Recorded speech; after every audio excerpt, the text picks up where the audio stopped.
Yo hace poco conocí a una persona que trabajaba con la policía y pagó un curso de más de 30 millones y solo pudo trabajar 5 años. Y de los 5 años, cada 6 meses le pasaban una suspensión y pasó el tiempo y a los 5 años le llegó ya el acta en donde lo expulsaban de la policía.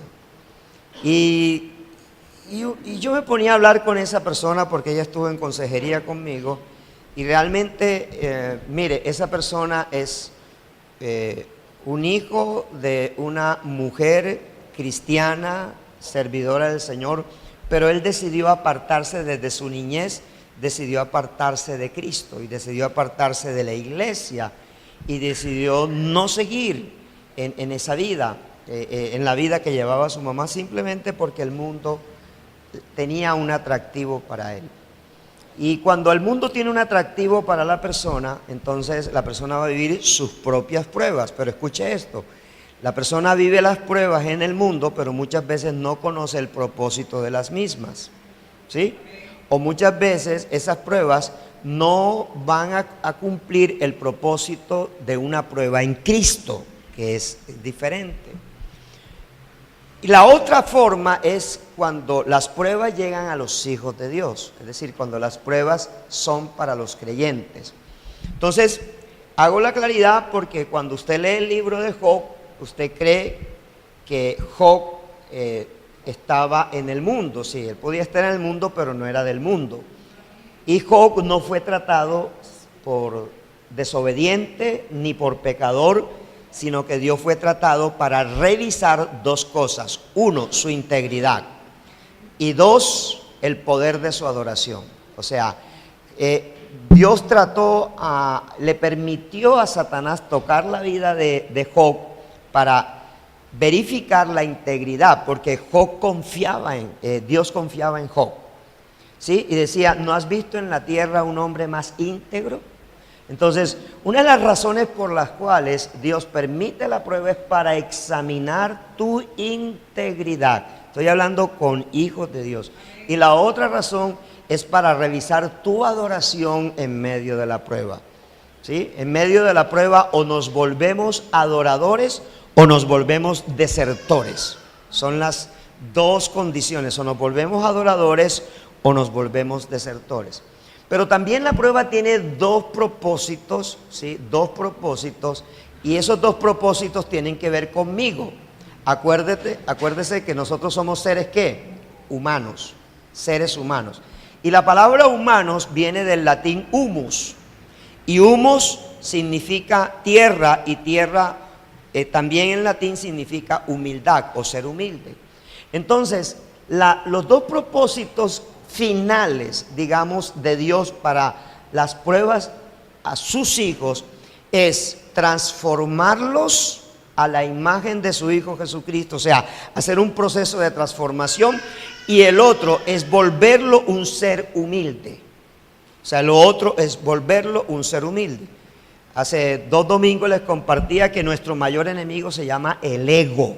El ego es nuestro mayor enemigo, y el ego es el que nos destruye a nosotros. Hay gente que dice: es que desde que tiene plata se volvió así, orgulloso. No, el corazón era orgulloso, pero no tenía forma de demostrarlo, que es diferente, ¿sí? Me hago comprender. Es decir, las personas no cambian porque tengan dinero.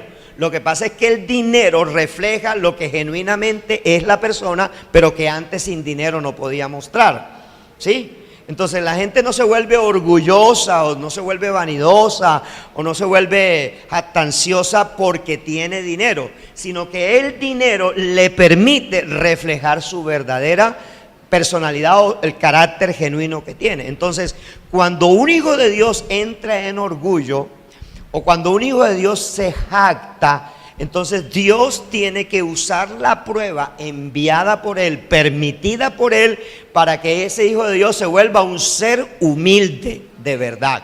Entonces ese ser humilde proviene de la transformación que Dios necesita hacer. Conmigo Dios trató 9 años y todavía sigue tratando, lógicamente.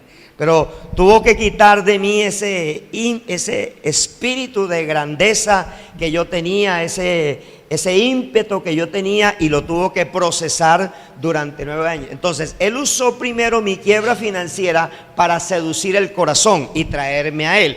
Pero una vez que me trajo a él, en vez de solucionarme los problemas, lo que hizo fue hacer que se acrecentaran más.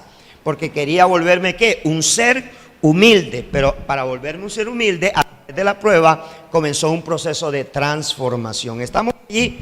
Entonces, debemos entender que tanto la prueba, o sea, la prueba tiene dolor y tiene pérdida. Y el dolor y la pérdida son dos maestros nuestros, son dos maestros que nos enseñan. Estos dos maestros nos demuestran o nos hacen reconocer que somos personas limitadas, o sea, somos personas que tenemos límites, y que por mucho que queramos romper los límites son dones que Dios ha puesto en nosotros que no podemos romper, y no podemos romper sencillamente porque Dios está ahí pegadito, y Dios está ahí estampándonos para decirnos: antes de que seas un verdadero hijo mío, tienes que ser un buen ser humano.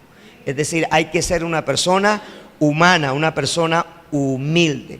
Ahora, ¿cómo interpreta la cultura? ¿Cómo interpreta el mundo la pérdida? ¿Cómo la interpreta el dolor o la prueba? La interpreta como una invasión.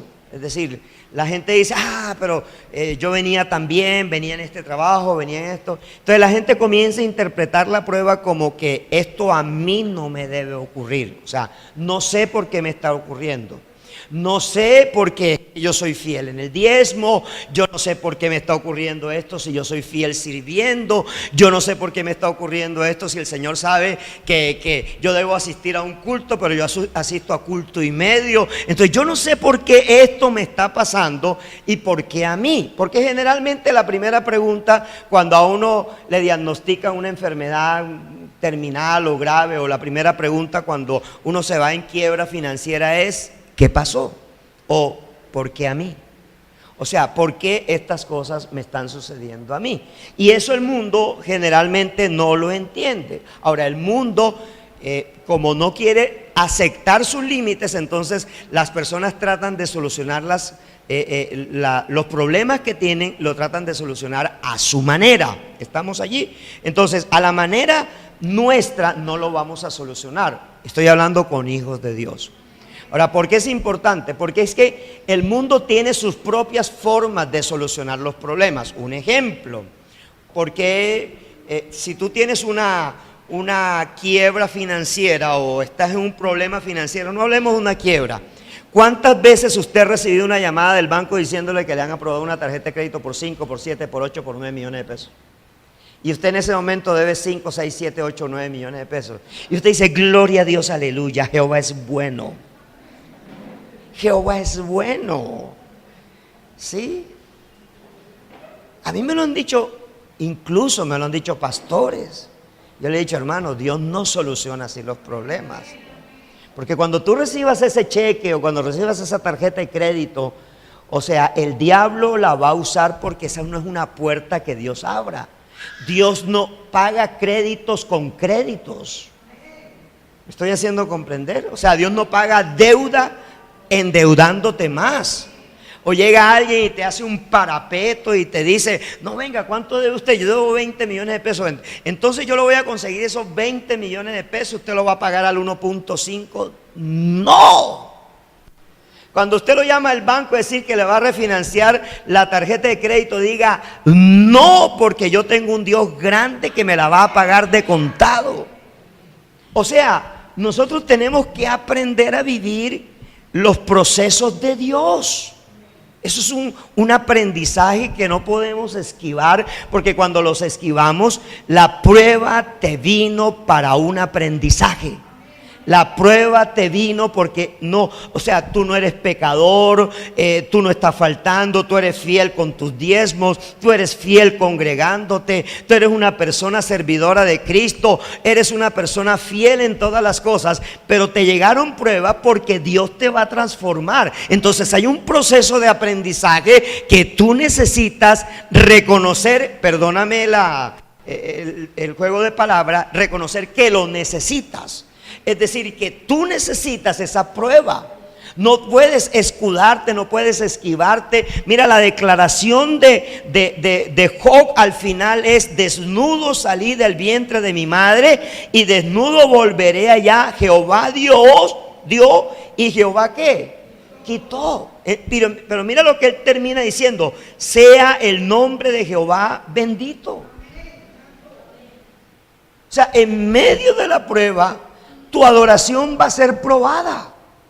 En medio de la dificultad, tu adoración va a ser ¿qué? Probada. Las pruebas no llegaron por accidente, llegaron por propósito. Y si no descubrimos el propósito, entonces vamos a experimentar más pérdidas y vamos a experimentar más dolor. El sistema financiero no te va a resolver la deuda. Estudiar más no te va a resolver el futuro. ¿Me hago comprender? Tener 2 trabajos no te resuelve un problema financiero. Lo que a nosotros nos resuelve las cosas es entender qué me está enseñando Dios en medio del proceso de prueba que estoy viviendo. Mire, yo recuerdo que Jason hace más de año y medio quedaste cesante, sin recibir ingresos. Año y medio. Y una de las cosas que él dijo: voy a dedicar el tiempo que esté sin trabajo, lo voy a dedicar para aprender más de mi carrera, para terminar mi maestría con calma, pero también voy a aprender más para meterme más con Dios. Y yo lo he visto crecer más en año y medio.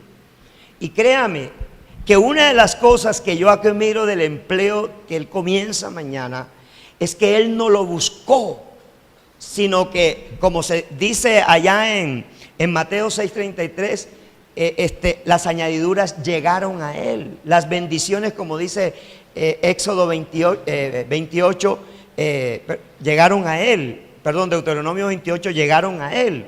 Es decir, cuando tú dedicas a buscar la voluntad de Dios, aunque te venga una prueba, en la misma prueba Dios va a tener la respuesta, porque lo que Job perdió al principio lo recuperó al doble. ¿Cuándo? Al final. ¿Al final de qué? Al final de la decisión de Dios. Cuando Dios quitó a Satanás de al lado, cuando Dios le dijo: ya no me vas a seguir tocando a Job. Ahora, Dios sabía que había aspectos en la vida de Job que no estaban arreglados. Dios sabía que había aspectos en la vida de Job que aún no estaban arreglados. Y uno de esos aspectos tenía que ver con la relación, con la comunión. A pesar de que él adoraba a Dios, a pesar de que él levantaba altares para Dios, Job no conocía a Dios. Porque él mismo allá en el mismo libro, en el capítulo 40, dice: mis ojos de oídas te había ¿qué? Oído. Mucha gente conoce de oída a Dios. O sea, mucha gente, al Dios que conocen es al Dios de los domingos aquí en la iglesia. De oídas te había oído. Pero cuando tuvo la experiencia con Dios cara a cara, donde ya los 3 amigos, ni el joven Eliú estaban allí, cuando ya no estaban, entonces Job pudo reconocer que la prueba era para conocer cara a cara a Dios. Y hay muchas situaciones en tu vida que serán para conocer a Dios cara a cara. Solamente para conocer a Dios cara a cara. Y hasta cuando tú no entiendas el propósito, o cuando tú no le preguntes a Dios: Señor, ¿cuál es el propósito? Mira, mientras tú te quejes de lo que estás viviendo, estás ignorando el propósito de Dios. Cada vez que tú te quejes de la prueba que estás viviendo, cada vez que tú te quejes de la dificultad que tú estás viviendo, tú estás ignorando a Dios. Porque cuando nos quejamos de la prueba, cuando nos quejamos de la dificultad, lo que le estamos diciendo a Dios: yo no soy merecedor de esto. Yo no merezco esto, yo no merezco que me trates de esa manera. En otras palabras, me creo más importante que las demás personas. ¿Aló? Entonces, hay algo muy importante, y es que tú tienes que entender que la aflicción bíblica es el camino de Dios para tus nuevos comienzos. La aflicción bíblica es el camino de Dios para tus nuevos comienzos. Yo no creo que nadie aquí ore diciendo: Señor, yo no sé cuándo es la próxima prueba mía. No, ni tampoco tenemos que orar así, ¿sí? Pero lo que sí te puedo decir es que la vida cristiana no es así. No. La vida cristiana va plana, subes un poco y a veces caes a un vacío impresionante que ni con escalera te puedes salir de ese valle. Entonces tienes que trepar y trepar y trepar y trepar, y necesitas una escalera muy poderosa que solamente te la puede permitir Dios. Pero sí es importante entender que en medio de la aflicción Dios te va a mostrar un camino para nuevos comienzos. Dios te va a mostrar un camino para nuevos comienzos. Entonces, para llegar a ese camino para nuevos comienzos, Dios te va a llevar a 5 esferas o fases de tu prueba bíblica. Y son 5 fases que necesitas vivir. Y son 5 fases que vivió Job. La primera de ellas, Job le prestó atención a Dios y a sí mismo. O sea, en medio de la prueba, préstale atención a Dios. En medio de la prueba, préstate atención a ti mismo. La prueba no solamente es Dios hablándote a ti, sino tú hablándote a ti mismo. O sea, la prueba no solamente es que Dios te está hablando a ti, sino que Él también te está diciendo: escúchate a ti mismo. Porque en medio de la prueba tú necesitas no conocer el porqué de la prueba, sino el para qué de la prueba. El para qué de la prueba. Tristemente en las iglesias no tenemos discipulados para aprender a manejar el dolor y la pérdida. Porque hay emociones como la ira, el enojo, la depresión y muchas más que no son tratadas de forma correcta. Pero hay algo que hizo Job: no reprimió su dolor. ¿Sabe qué? Job gritó. Y mire, vayamos al capítulo 3. En el capítulo 3, leamos solamente 3 o 4 versículos. Dice el 1: después de esto abrió Job su boca y maldijo su día. Y exclamó Job y dijo: perezca el día en que yo nací y la noche en que se dijo varón es concebido. Sea aquel día sombrío y no cuide de él Dios desde arriba, ni claridad sobre él resplandezca. Dice el 5: aféenlo tinieblas y sombras de muerte, repose sobre él nublado, que lo haga horrible como día caliginoso. Escuche bien, Job le mostró su dolor a Dios. Y hay algo que tú necesitas hacer cuando estás viviendo la prueba. Ve donde Dios. No con queja, ve con tu dolor, preséntale tu dolor. Tú y yo necesitamos procesar nuestras emociones. Job adoró, Job no desconoció el propósito de Dios. Job dijo: Jehová dio, Jehová quitó, sea el nombre de Dios bendito. Él reconoció que a pesar de todo lo que perdió, Dios seguía siendo Dios, pero no dejó de quejarse delante de Dios. No es una queja como sin esperanza, escúchame bien, es una queja de pregunta. Señor, bueno, listo, sí, lo estoy viviendo, me correspondió a mí, es parte del proceso, pero dime ahora cómo voy a salir de esto. Muéstrame el camino, cómo voy a salir de esto. Porque a veces oramos más, ayunamos más, leemos más palabra, mantenemos más tiempo a solas con Dios, y en vez de vernos hacia adelante nos vemos hacia atrás. Y allí es donde es importante entender que quizás Dios está diciendo: mijito, el problema no es conmigo, ahora quiero que lo tengas contigo mismo. Necesitas procesar tus emociones. ¿Cómo están tus emociones? ¿Eres capaz de aguantar más dolor? Mira, tu problema es pequeño frente al problema de otro. ¿Sí? Yo he escuchado a mujeres decir me falta una blusa, me falta un vestido, y a veces yo me pregunto, ¿y cuántas hoy tienen que repetirse el mismo de todos los domingos? ¿O cuántos los hombres decimos, me falta un vestido entero? ¿Y cuántos pastores o cuántos líderes tienen uno por varios años porque no han podido comprar el otro o porque nadie le ha regalado el otro? Generalmente creemos que nuestro problema es más grande que el de otro. Generalmente creemos eso. Generalmente creemos que la enfermedad que tengo es más grande que la de otro. Hay gente que está sufriendo peor que tú y que yo. Hay gente que está viviendo problemas peores que tú y que yo. Hay gente que está pasando por necesidades peores que tú y que yo. Y hay gente que no se está quejando. Hay gente que le está dando la gloria a Dios en medio de sus procesos. Por eso es necesario que tú te prestes atención. Tú necesitas procesar tus emociones dañadas. Porque en medio de la prueba Dios te está diciendo, revísate. Por favor, revísate. ¿Cómo está tu corazón? ¿No te acuerdas que cuando estabas bien y eras líder, entonces alguien llegaba donde ti y lo tratabas como cualquier cosa? ¿O no te acuerdas cuando tu vecino llegó a pedirte una libra de arroz y tú tenías 2 y dijiste que no tenías? Acuérdate, revísate. O sea, las pruebas también nos están hablando a nosotros. Las pruebas también nos están diciendo a nosotros qué hay en nuestro corazón, cómo nos estamos nosotros autoevaluando frente a la prueba.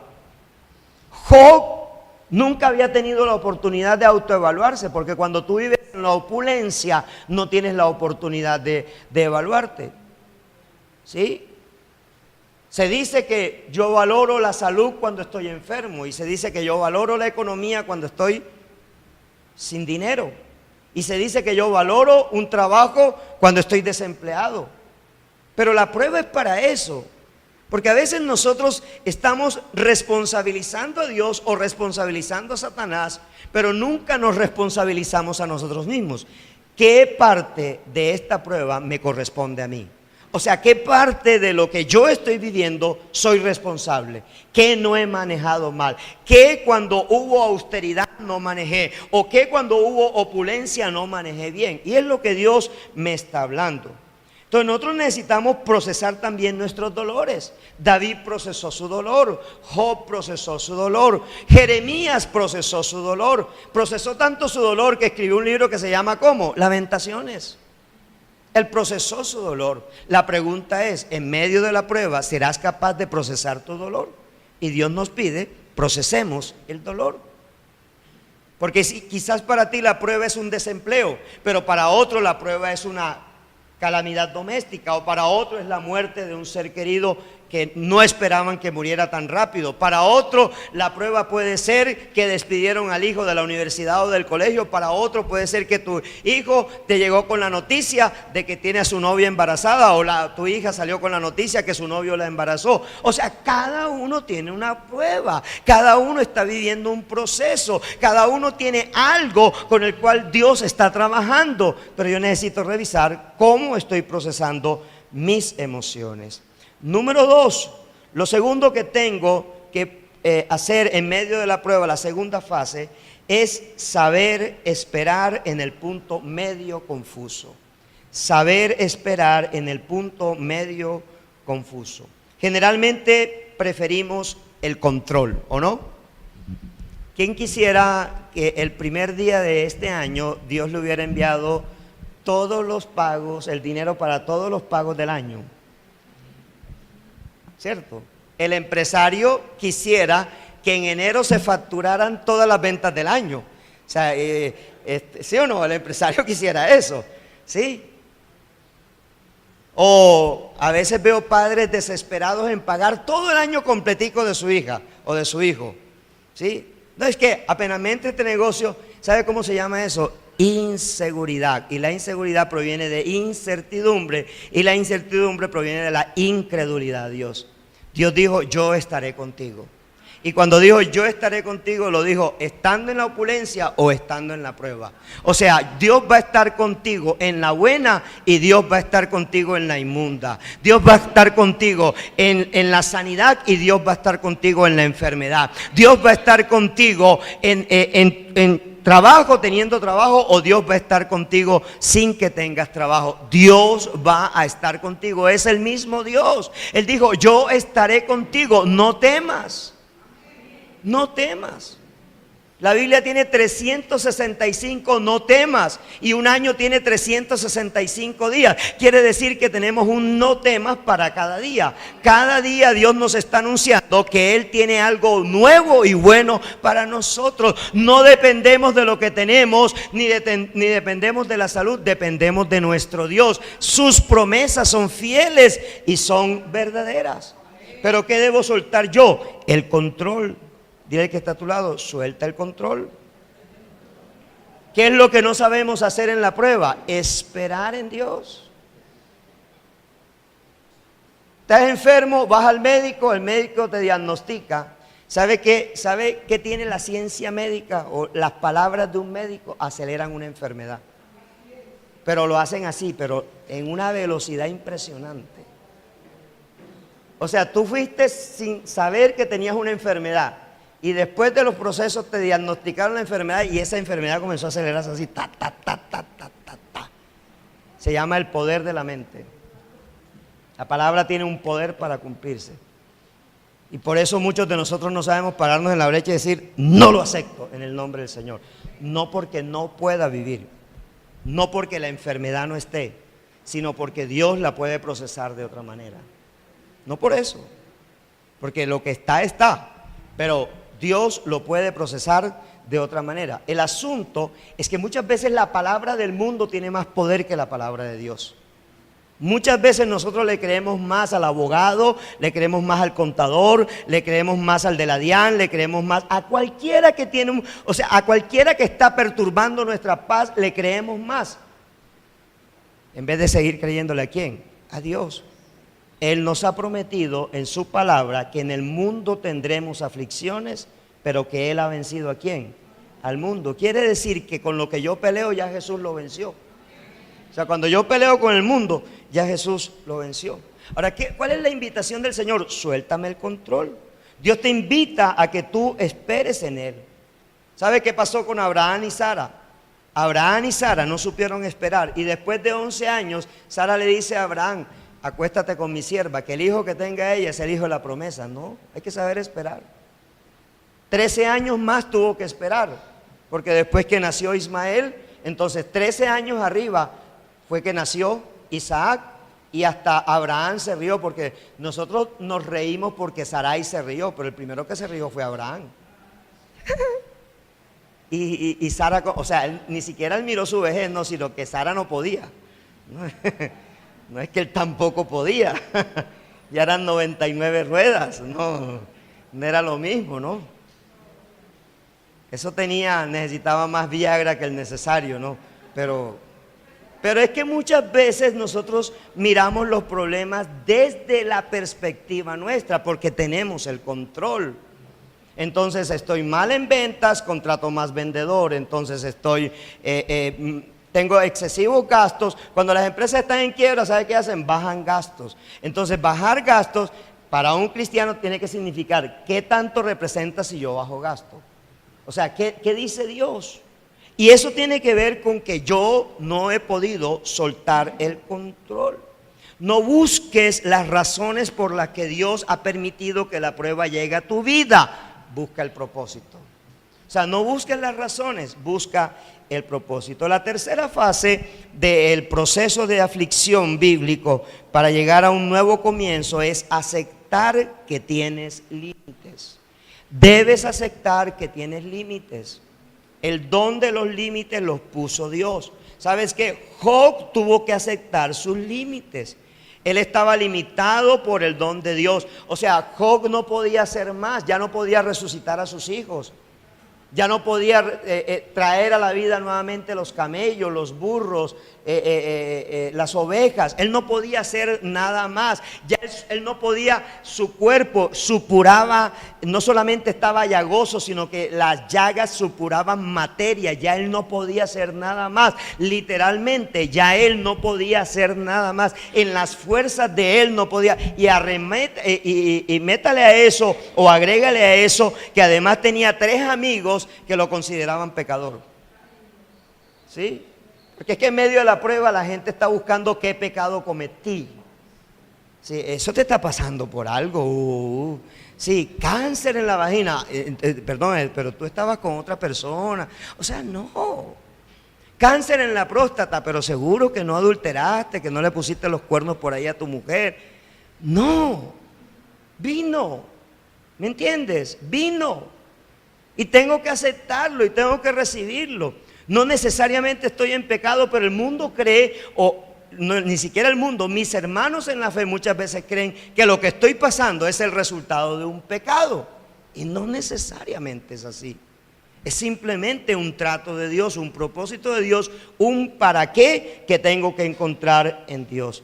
Necesitamos que entender que somos limitados. Job lo entendió, Juan el Bautista lo entendió. Él aceptó sus límites. Allá en Juan 3:27, cuando la gente le decía: mira, pero es que los discípulos tuyos se están pasando a los discípulos de Jesús. Y él dijo: es necesario que yo mengüe para que él crezca. O sea, es necesario, es parte de la prueba. Yo creo que Juan el Bautista podría sentirse un poco incómodo. Pero ¿sabe qué es lo más importante? Que el saber que tengo límites me hace revisar mi ego. Me hace revisar qué tanto ego tengo y qué tan exagerado es ese ego mío, que Dios necesitó trabajar conmigo. Dios necesitó. Hay gente que dice: no, sí, yo sé que esto no le agrada a Dios, pero yo voy para adelante. Sí, así. Yo digo: Dios, ten misericordia. ¿Por qué? Porque, o sea, si yo sé que estoy mal delante de Dios, ¿sabe qué espera Dios de mí? Arrepentimiento. No mi orgullo, no mi ego. No, yo no puedo vivir a mi manera. Para eso Dios me entregó su perfecta voluntad.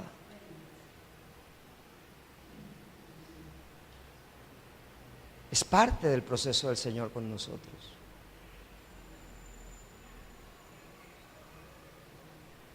En estos días alguien me decía: es que yo estoy pagando las consecuencias. Yo le decía a la persona: perdón, después que usted recibió a Cristo, ¿cuántas veces le ha fallado al Señor intencionalmente? Me dijo: ninguna. Entonces, ¿cuál consecuencia usted está pagando? Yo pago consecuencias de pecados intencionales. Eso lo llama la Biblia iniquidad. ¿Qué es iniquidad? Pecar conscientemente que estoy pecando. Eso lo llama la Biblia iniquidad. Pero Dios no está tratando eso con Job, pero sí está tratando con el ego de Job. Y muchas veces la prueba llega a nuestra vida porque Dios quiere trabajar en nuestro ego, porque en nuestro corazón no está sentado Dios, sino estoy sentado yo mismo. Yo soy el que estoy sentado allí. Número 4, cuarta fase de la aflicción bíblica para llegar a un nuevo comienzo. Trepar la escalera de la humildad. Debemos trepar la escalera de la humildad. La pregunta que Dios nos haría hoy es: ¿cómo quieres salir de la prueba? ¿Cómo te gustaría salir de la prueba? Mire, yo he entendido esto tan claramente, que usted muy pocas veces ve un WhatsApp en el grupo en donde yo estoy pidiendo oración por algo mío. Muy pocas veces. Y yo diría que desde que se inventó el WhatsApp, si acaso he colocado uno, es mucho. ¿Y sabe por qué? Porque cuando usted pide oración por su problemática, es porque usted no ha identificado el para qué del proceso. Y eso aparentemente es orgullo, pero yo veo que pedimos oración por cualquier cosa. Pedimos oración por un dolor de cabeza, vaya al médico y hágase primero la consulta respectiva, porque la cabeza, el dolor de cabeza es una manifestación de un síntoma que está por otro lado del cuerpo. Pedimos oración por la restauración de nuestro matrimonio, pero resulta que estoy tratando mal a mi cónyuge. Entonces el esposo llega y él mismo tiene que prepararse la comida y ella está viendo televisión. ¿Aló? O está jugando cartas con las amigas, aunque los cristianos no debemos jugar cartas. ¿Se ha reconocido las imágenes que trae las cartas? Son diabólicas, pero muchos cristianos juegan cartas. ¿Habla Jehová? No han inventado todavía cartas cristianas, porque eso fue inventado por un rey diabólico, el rey Arturo, para entretenerse, jugando con demonios. Ignoramos muchas cosas y las practicamos. Nos falta más conocimiento de la misma palabra. ¿Cómo quiero salir de la prueba? Yo quiero salir transformado y humillado por Dios. Entre más me humille Dios, más salgo transformado. Y así debemos salir transformados. Job salió transformado. Era un hombre quebrantado y fue cambiado. Conoció a Dios cara a cara y experimentó todo el poder de Dios. Aprendió a identificar con claridad la voz de su Dios y pudo conocerlo, y pudo entenderlo y pudo obedecerlo. La mayor sed que tenía Job era el de amar y orar a Dios en vez de vengarse a sus amigos. Por eso oró por ellos y los libró del juicio. Y quiero salir con humildad, con humildad. Y en esto de la humildad hay una escalera que Benedicto, un monje católico, estableció. Y él dijo que Dios había armado una escalera para que nosotros le conociéramos más. Y él declaró esa escalera en 12 escalones. Yo retomé 8 de esos 12 escalones. Y esos 8 escalones que reconozco de la escalera de Benedicto, el primer escalón, el primer peldaño, se llama tener temor y conciencia de Dios. O sea, para ser humilde yo debo tener primero temor y conciencia de Dios. Si no tengo temor y conciencia de Dios, siempre voy a estar pecando. Temor y conciencia de Dios. El segundo peldaño que él estableció fue ocuparse de hacer siempre la voluntad de Dios. Mire, las decisiones que tomamos en nuestras vidas son muchas, pero yo debo ocuparme siempre de hacer la voluntad de Dios. Y el tercer peldaño es que mi voluntad esté sometida a la dirección de otros, porque así estará sometida a Dios. Benedicto entendió que si tú no te sometes a una autoridad, si tú no te sometes a un semáforo, no te sometes a una persona. Si tú te vuelas un semáforo, también infringes cualquier área de la ley. La vida no se va a arreglar. En Colombia, la delincuencia no se va a arreglar con más leyes ni con más cárceles. Se va a arreglar con un corazón genuino, arrepentido y profundamente entregado a Dios, cumpliendo la voluntad de Dios. Cuando cambia el corazón del hombre, cambia todo lo demás. Cuando el corazón del hombre es tocado por Dios, todo lo demás cambia. Cuando usted ve a un joven andando una moto sin casco, ese puede tomar un revólver y matar a otra persona. Porque ese no respeta ni a mamá ni a papá. Porque estoy seguro que el papá y la mamá le han dicho, ande la moto con casco. Entonces, cuando una persona no se somete a lo más sencillo de la ley, no se somete a una autoridad máxima. Por eso hay personas que no avanzan en sus empresas porque no se saben someter a lo más sencillo de la autoridad. ¿Y sabe algo? Si un gerente no se sabe someter a la señora que hace el aseo, respetando que mientras ella esté pasando el trapero, él no pase, no se sabe someter a otra autoridad mayor, y menos a una autoridad inferior. porque es parte de ser humilde. Por eso las pruebas llegan, para que nosotros seamos humildes. Viene a mi memoria la carta del que fue presidente de Bancolombia cuando reconoció que se sometió a la petición de sus hijas. Tú no vas a conocer a tus nietos en el ritmo de trabajo que tú vas. Y escribió un libro, se lo recomiendo que lo lea. Se llama ¿Por qué me fui de Bancolombia? Y habla acerca de que para él fue más importante su familia que los millones que él se ganaba. Entonces hay gente que gana millones que usted y yo envidiaríamos, pero ¿sabe qué? Ellos no lo envidian. Ellos desearían tener una vida como la de nosotros. Hay gente que desea tener la vida. Hay gente que desea tener la vida de Marlon y Diana, que trabajan mediodía nomás. O sea, a las 12:30 están almorzando y fuera, no salen a trabajar. Hay gente que envidiaría esa vida, ¿o no? Y hay otro que envidiaría ganar el que gana el presidente de Bancolombia. Y resulta que ese que se gana 20, 30, creo que se gana como 50 millones de pesos Colombia, 60 millones. ¿Sabe qué? No duerme.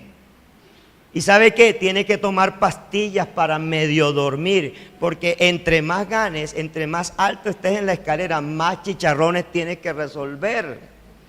¿Aló? Pastora, invíteme a chicharrón hoy, me provocó chicharrón. Número 4. No, he dicho 3. Estoy hablando de la escalera. Estoy hablando de la escalera. Cuarto escalón. Paciencia para aceptar las dificultades de los demás. Tienes que aceptar a los demás como son. No intentes cambiar a nadie. No intentes cambiar a nadie. Hoy en día el mundo quiere cambiarnos a nosotros. La gente quiere imponernos su propio ritmo y su propio criterio. Quinto escalón. Admite ante los demás con total honestidad que también tienes tus propias debilidades y tus propios errores. Tienes tus propias debilidades y tus propios errores. Pero pastor, ¿usted por qué se para allí y le dice a la iglesia, confrónteme en esto? Porque tengo debilidad, porque tengo error. Y si tú no me confrontas, yo no avanzo, yo no salgo de eso. ¿Sí? Hay gente que se acostumbró a llegar tarde y sabe que nadie le dice nada porque es autoridad. Hey, si eres autoridad tienes que llegar más temprano. O por lo menos coloca un WhatsApp, me estoy demorando por esto, tal razón. Eso es parte de nuestro crecimiento.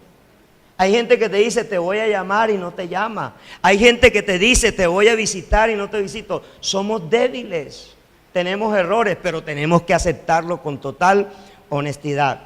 Sexto escalón, estar profundamente consciente de que eres el jefe de todos los pecadores. Tienes que estar consciente que cuando tú dices que otro ha pecado, está pecando, tú pecas el doble de esa persona. O sea que tú no tienes que señalar a nadie en su pecado. Tú no tienes que restregarle a nadie su pecado, porque tú debes designarte como el jefe de los pecadores. O sea que tú eres jefe de esa persona que está pecando. Séptimo escalón, habla menos. Benedicto expresó, los sabios son conocidos por sus palabras. Y yo añado, por hablar solamente lo necesario, te eres considerado sabio. Y octavo escalón, transformación en el amor de Dios. Aquí lo que más vas a expresar en ese octavo escalón, que es la cúspide, es el fruto del Espíritu Santo. Allí no hay arrogancia, allí no hay sarcasmos, allí no hay aires de importancia. Ahí somos capaces de aceptar nuestros límites y los límites de otros sin juzgarnos a nosotros mismos ni criticar a los demás. Somos conscientes de nuestra fragilidad y sin espejismos, y nos mostramos tal y como somos. Todo es un regalo y nos encontramos con la misericordia de Dios, que es longánima para todo aquel que está buscándolo a Él intensamente. Y quiero concluir con la quinta faceta o fase de la aflicción bíblica para llegar a un nuevo comienzo. Deja que tu pasado dé a luz lo nuevo de Dios. Deja que tu pasado dé a luz, puede subir la alabanza. Deja que tu pasado dé a luz lo nuevo de Dios.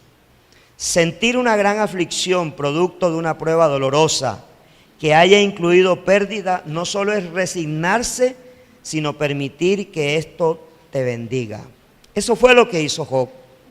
Para él la vida vieja terminó y esa puerta permaneció cerrada.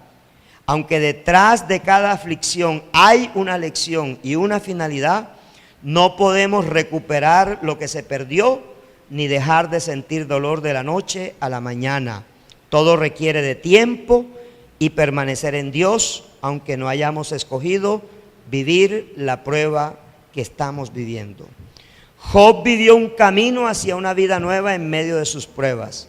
Él experimentó 5 fases. Él prestó atención. Él supo esperar.